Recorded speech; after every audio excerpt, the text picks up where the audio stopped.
the star isn't me, you know? So I think, yeah, I've been so grateful to be able to acquire that skill, been able to fail a lot at Bryce Citizens Brigade in New York. Shout out to UCB. And so it has helped me so much. And I think that coupled with, is that my computer or is that yours? Dinging. Oh, that's me giving you the little ding. Notification software. I'm a professional. Nah, you good. You I was still like, on Do Not excuse Disturb. me. Nah, I'm I sorry. was I'm about to just, sit down and be like, Steve Jobs, what are you doing? Child, what the hell? I'm over here doing, I'm trying to do like the whole Tom Joyner joint. You know, I'm like, making all the sound effects and all that, Yeah, and I was probably like, doing too wait a much. minute. My notification, is that a new Amber Alert? No, yes. Improv has helped me immensely. I think that coupled with the Daily Show, knowing how to actually write jokes, which is very fucking hard, especially when we, have a government that's crumbling, Jesus. And so, like, talking about that, having to do that, having to pump that out at like, rapid rate, like quantity, like baby, like it's volume of work. So I think that coupled with improv has kind of like helped me to be an asset in any room. I know how to like punch up my own script. I know how to add to it. I think what's kind of helpful for me is that whenever there's a director that gives a note that maybe I feel my character doesn't identify with, or maybe, sometimes, non-black people that direct me, they don't always have a vast experience of what it means to be black, which I understand and give room and grace for. But sometimes maybe a note could be rooted in a stereotype that I am not comfortable with displaying. I have a pitch. I have something alternate to give. I don't just have a complaint. I'm like, hey, well, what about this? Do you need a button? Do you need this? So I think it's immensely helped me, especially as a black woman in this business. I got to say, I'm so glad you said that, because that leads into one of my questions, which is about one of the upcoming projects. I mean, one of the, how many dozen? 1, 2, 3, 4, 5. Like, it's a whole bunch out. Like, you don't even know what your release date is. You're like, that's right. That come out this month. Oh my God. Like, that's right. I did shoot that a year ago. I see how it is, sis, and I ain't even mad. So before I ask this next question, you led me into this, is one of the questions I have for you, because I'm so geeked up as a Scrubs fan. Okay, like I'm geeked about this coming back into real life. And if I could just speak on this real quick for a second, I was so happy, not only when I saw you in the trailer, but when I saw you with that big, beautiful, black is beautiful afro, hallelujah, my God, Miss Mayo, can you tell me if that's something that you had an influence on? Because you just mentioned how sometimes, the lack of melanins on occasion may not necessarily know how to incorporate some of the things that we have incorporated into our culture. And that, when I saw it, said to me, oh, she bringing the culture with her to her character. Am I wrong? No, you're not wrong. It was actually requested.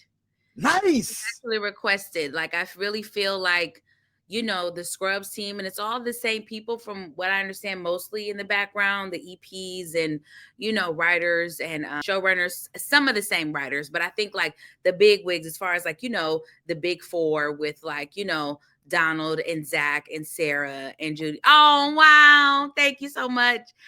Yes. So it was requested, like, we want her fro. Yeah. We need the fro. And I was like, great, because I feel most powerful and sexy is in my fro or straight backs. I love my fro. I feel like a superhero. Like, so when they requested it, I was like, yeah, let's go. So I was very excited to do that. Is that one of the only things that they would allow? I don't mean the word allow, but I mean, in terms of culture, I just get the sense, and you correct me if I'm wrong, that when I see you in this role, that we're going to get to see us embodied like 100%, hallelujah, in this role.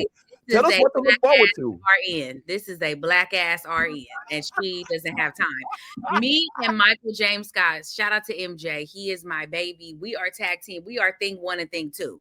Okay. Do not fuck with us in our station. We do not play. We are not here to play games. We are not here to play games with you. We run that station. You could try, but you will fail. Okay. Me and Michael did not come to play. We are just literally we are a key. We cut up for sure. And I love seeing, having me as a black woman, Michael is a black queer man. And you know, he's Broadway royalty, honey. 20 years in the game, has been doing Genie on Aladdin for 10 years. He has like done every damn show you could think of, Book of Mormon. Yes, there he goes. Beautiful. Just so yeah, so him and I came together and we met during the audition, during the callback.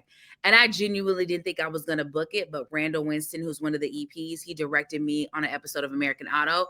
I love him, and he is also a Black queer man. And I was like, you know what? Randall's EP in this. I'm not going to book this, but let me just go and have fun. And at minimum, I get to see Randall and Bill Lawrence's team, who has every goddamn show out right now. They can see what I can do.